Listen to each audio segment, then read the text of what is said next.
tonight. A man wanted on 2 warrants is shot and killed by police overnight. There's a bunch of guns. I saw multiple people with guns drawn. A dramatic scene in Peterborough. A police pursuit, a high-speed crash, then an officer opens fire. Plus, these are all bed bug scars. 1/3 of the building didn't have power for about 12 to 14 hours. problems with some high-rises in the city are well documented. Tonight, the public weighs in on keeping up the standards. And a string of break-ins inspires a new form of neighborhood watch. We'll tell you how this Etobicoke woman is helping police build a more comprehensive crime map. Good evening, I'm Talia Ricci. Ontario's police watchdog is investigating a fatal shooting in Peterborough. A 27-year-old man was killed by an officer last night. The SIU is trying to determine if the use of force was justified. Shots were fired after a lengthy highway pursuit and a crash on the outskirts of the city. Our Angelina King spoke with witnesses. This is the stuff you see on TV.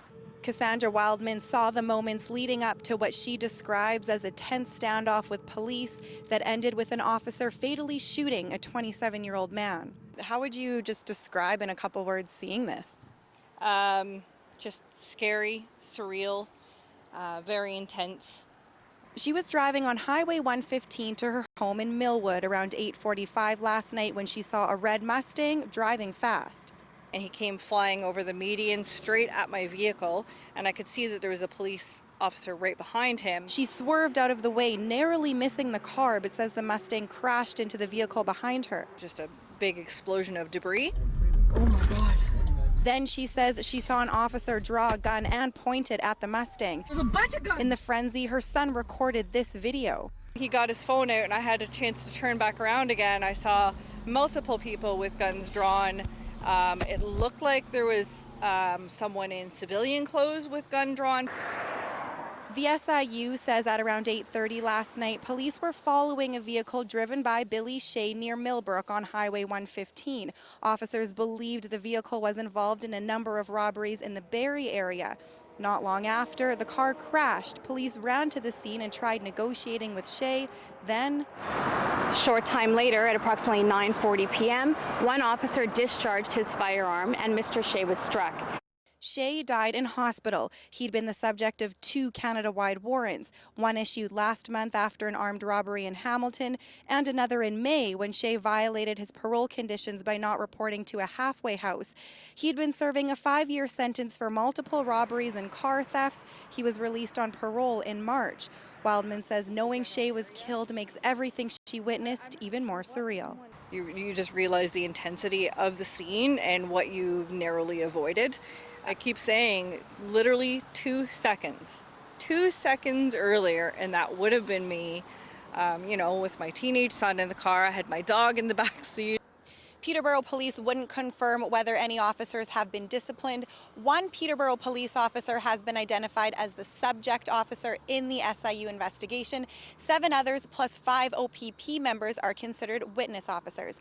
Angelina King, CBC News, Peterborough. A public safety warning has been issued by the OPP relating to the manhunt for 2 murder suspects in northern British Columbia. They believe 2 men accused of killing a young couple and a 64-year-old man in northern BC are heading east and possibly to this province. In a release today, the OPP said that 19-year-old Cam McLeod and 18-year-old Briar Schmigelski were last seen in Saskatchewan. Then this afternoon, police in Manitoba confirmed that a burned vehicle found outside Gillam, which is about 200 kilometers from the Ontario border, was used by the suspects. With respect to public safety, we understand the concerns being raised. This is a complex, ongoing investigation involving multiple jurisdictions. We are engaged with police forces across Canada. We are investigating all tips and are continuing to ask for the public's assistance. The OPP warns the suspects are considered armed and dangerous and should not be approached. Late tonight, the 2 were officially charged with second-degree murder in the death of Leonard Dick. The Center for Addiction and Mental Health has ordered an external review of its procedures after 2 recent cases of patients walking away from the building. Today, I'm announcing an external review of CAMH's process for passes and privileges involving our forensic patients. The review will look at incidents over the past several months. Earlier this week, a patient walked away from CAMH but was located several hours later. In another incident this month, a 47-year-old man who was found not criminally responsible in the killing of his roommate left CAMH and boarded an international flight while on an unaccompanied pass. CAMH hopes the external review will help rebuild trust in the center. It's expected to be completed by the end of the year. From cockroach infestations to electrical fires, there's been a lot of stories about the problems with the city's high-rises. Tonight, a public meeting was held to discuss the maintenance standards of all buildings in Toronto. Natalie Nanowski has the details. These are all bed bug scars all over my arms. Jan Belgrave says she lived with those pests for months. She says her landlord did nothing and neither did the city. I called, I cried, I almost ended up, I don't know, ripping my hair out of my head. She's one of dozens of angry tenants who showed up to a meeting meant to review some of the bylaws on the state of Toronto's buildings, both public and private. We're looking for the public to give us input as to what they think the bylaw where addresses properly and perhaps where there's gaps or shortfalls. A recent problem, rats infesting people's properties. One solution, the city says, don't leave your garbage out. So things that might in fact attract rodents or pests, we have a responsibility or a requirement for property owners to make sure that they're not creating an inviting environment for those. Another issue that came up, building maintenance. Alana Smith says the city was supposed to repair her apartment's roof last month, but there's still no progress. Oh, this has been very frustrating, even for the residents on the 16th floor, because that is where the roof is, and the water is coming in the apartment. There was one gentleman where the roof fell on his apartment. What happened at 650 Parliament? How did that happen? Residents from that building are still unable to go home, at least until the fall, after an electrical fire pushed them out last year. Helen Chillis fears the same thing could happen in her building. We had an electrical meltdown last summer where 1/3 of the building didn't have power for about 12 to 14 hours. Recently we brought forward a report to council and council adopted it that requires now all apartment building owners to have a proactive maintenance, preventative maintenance plan for their electrical systems. That full plan is in the works, but residents here say that's just one step to addressing a slew of other housing issues. Natalie Nanowski, CBC News, Toronto.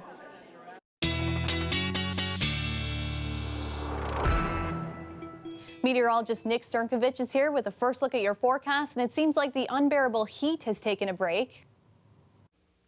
Hi, Talia. Well, you might have noticed today that temperatures were a little bit cooler, certainly than what we had last week, but the humidity was also quite a bit less as well. This is all changing as we move through the next few days. Now, there's a look at afternoon highs up to about 26 degrees. That's about a degree below the average high for this time of year. But as we move through the next couple of days, we're looking at both mainly sunny skies, but we're also expecting to see the humidity building as well. Now tonight, the risk for a few spotty showers through the late overnight north of the GTA. Tomorrow afternoon, we could trigger off a few showers as well right around the lakefront, about a 40% chance of seeing that. But otherwise, a mix of sun and cloud through tomorrow and all the way into the weekend as well. Forecast-wise, heading through the next 24 hours, 15 degrees tonight and then 28 degrees for tomorrow afternoon. Humidex to about 34 in the forecast and the chance for a few afternoon thunder showers. Your full forecast coming up in just a bit. Thanks, Nick. A man is under arrest tonight in connection with more than 24 break-ins in Peel Region this month. Police earlier released home surveillance videos of the man they were looking for. They say the suspect got into homes through unlocked windows and doors. They arrested a 27-year-old man yesterday. He's now facing a number of break-and-enter charges. Police are reminding homeowners to lock their windows and doors. It was a string of break-ins here in Toronto that inspired a new form of neighborhood watch. A retired data analyst in Etobicoke is working with Toronto Police to build a more comprehensive crime map, allowing the public to see the patterns and protect themselves. Ali Chiasson has the details. So the sooner we get the officer there, the better. Criminals, you picked the wrong community. Retiree Jacqueline Murdoch is so much more than the neighborhood watchdog on the block. She's helping police track you down. Well, I used to work for Toronto Police in years gone by. So I was in the IT department, and we built the new 911 system. As a mathematician, data is her thing, and she's been advising on the development of the modern Toronto Police crime map. How long have you been involved? The 5 years anyway. And why? What was it 5 years ago that made you think? 5 years ago was that guy going around and break and enter and sexually assaulting women. It was a rampant spree that went on for 3 summers before an eventual arrest, and Murdoch thought the public needed a more detailed yet accessible crime map. We do need to look at a higher level, bird's eye view or somewhere in between, where we can see the different layers and we can add things and subtract things to see the patterns, because it's all about patterns. And patterns really is math, which is where I come in. Thanks to her help, anyone in any part of the city can plug in their location to see what crimes are happening around them, from break-ins to murder. So it's really important to be able to visualize what's happening and see where the clusters are. And if you can see that from a citizen point of view or the police point of view, you start to see things are happening in certain areas. You can narrow it down in terms of a time factor between this time and this time in this piece of geography. Someone moves into this neighborhood and they look at this helpful map and they see, okay, there are break and enters that happen here. Sure. Then maybe I want to make sure that we're locking the doors. We have security cameras. What's happening in our neighborhood or in the vicinity around that they should be concerned about? And then they start talking about it among themselves and saying, what are we doing that's maybe not working? What I'm trying to do is get people looking out for other people. Neighborhood Watch 2.0, it's so much more than that sticker in the window. Yes, it is. What started out as a small local investigation led us to a highly orchestrated, organized crime ring. Bentleys, Mercedes, Range Rovers, and more. Peel Police have shut down a high-end car theft operation, seizing more than $2 million worth of rides. That story coming up after the break.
Welcome back. We have a happy update on a story you may have heard today. Ding Ding the poodle has been found. The dog was allegedly stolen during a knife-point robbery in Scarborough early this morning. It happened near McCowan Road and Finch Avenue around 1 in the morning. Police say 3 suspects armed with a knife approached a man who was walking the dog and demanded money. When he didn't comply, police say they stole Ding Ding and his phone. The owner put out a public plea to the dog nappers today to not hurt his 7-year-old pet. And late this afternoon, we learned Ding Ding and his owners have been reunited. Peel police say they've recovered dozens of expensive stolen vehicles, all being prepped to be shipped overseas. Police from multiple forces arresting 5 people as part of Project Beijing. As Linda Ward tells us, officials believe those arrests are just the beginning. This looks like a green car, but when you open the door, you can see it's actually white. It's been shrink wrapped to disguise it from detection. This is one of only 500 of these cars made in the world, and police say it's one of 28 high-end vehicles recovered as part of what they're calling a highly organized crime ring. We have determined that it is sophisticated, it is definitely organized, and it is international. How many people are involved? We're hoping to be able to firm that up in the next few weeks while we continue to investigate. We've acquired a great deal of evidence in the last 24 hours, and we still have to work through that. Project Beijing started back in April when police received a tip from the public that led them to a storage locker in northeast Mississauga, where they found several high-end vehicles ready to be sent to chop shops or sent in containers overseas to China or Europe. That's when Peel police contacted York and Halton regions and the CBSA to stop the fraudsters in their tracks. What started out as a small local investigation led us to a highly orchestrated, organised crime ring that focused on vehicle thefts and saw nearly $100 million worth of illegal funds in processing those stolen vehicles.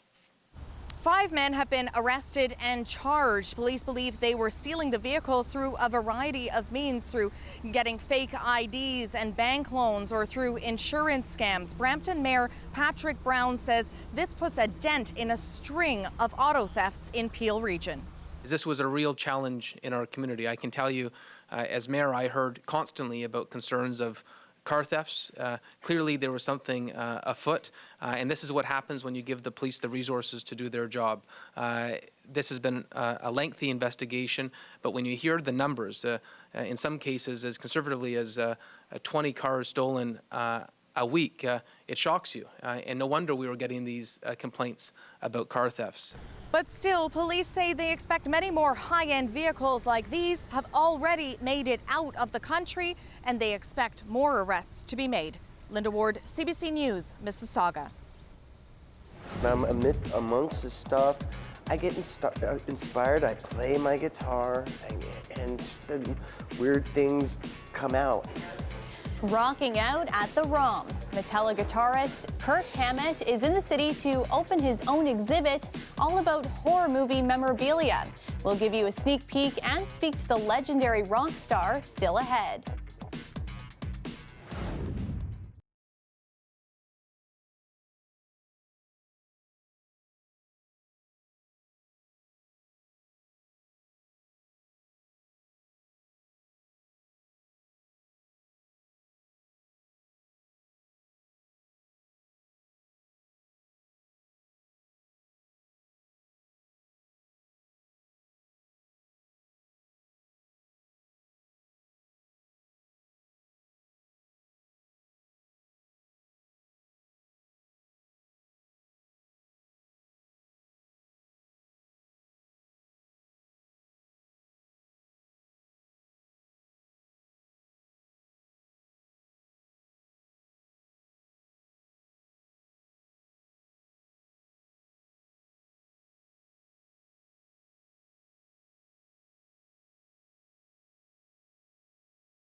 The weather update is brought to you by Train Extreme Conditions Testing.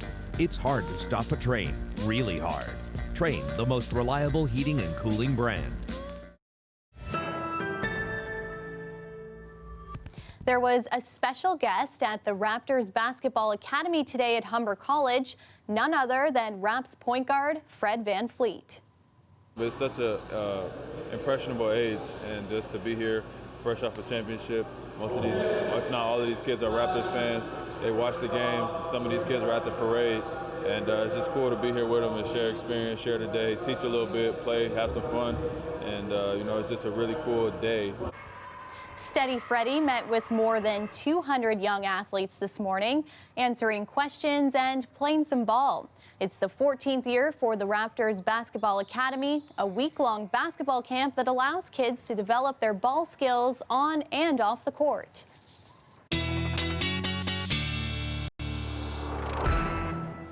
Nick's back now with your extended forecast, and certainly no complaints about today's weather. Well, I want to put temperatures in perspective for us here. Now, today we hit about 26 degrees in the city of Toronto. The average daytime high for this time of year, 27 degrees. So we're a little bit cooler than average, but this is all changing coming up over the next few days and heading into the weekend. In fact, here's a look at the 7-day trend. And one thing you're going to notice is that while the temperatures only change by a couple of degrees, the humidex is going to go quite a bit higher. We're actually expecting humidex values over the next little while to be up into the even high 30s in some places. Forecast-wise, heading through tonight, as I had mentioned earlier, we may see a few spotty showers, but generally speaking, it's going to stay dry. Heading into tomorrow afternoon, though, again, I'm looking at the risk for a few afternoon showers and thunderstorms popping up, but by and large, it should stay just as a mix of sun and cloud for tomorrow. And then as we move through Friday, a mix of sun and cloud in the forecast once again, and that takes us into the weekend. But this, which is kind of a draping front, is setting up a southwesterly flow, and that is going to pump in some more humidity for the weekend as well. As we look down through southwestern Ontario, temperatures tonight 15 degrees, generally clear skies. By tomorrow afternoon, a mix of sun and cloud, highs to about 30 degrees. Humidex values tomorrow into the mid-30s, around 35, 36. Round about the Golden Horseshoe, temperatures again around 15 degrees as well. And then as we move through tomorrow afternoon, we're looking at the risk for a few showers and thunderstorms. Highs, though, to 28 degrees. Humidex values again tomorrow around 34. 5-day forecast looks like this: 28 degrees for Thursday and Friday, but the humidity starting to build by the weekend. Humidex values in the mid-30s, and temperatures hover just close to that 30 mark all the way through until next Monday. Thanks, Nick.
He's best known as the lead guitarist in the popular heavy metal band Metallica.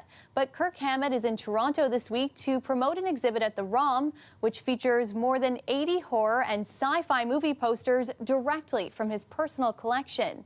Greg Ross spoke with Hammett earlier today.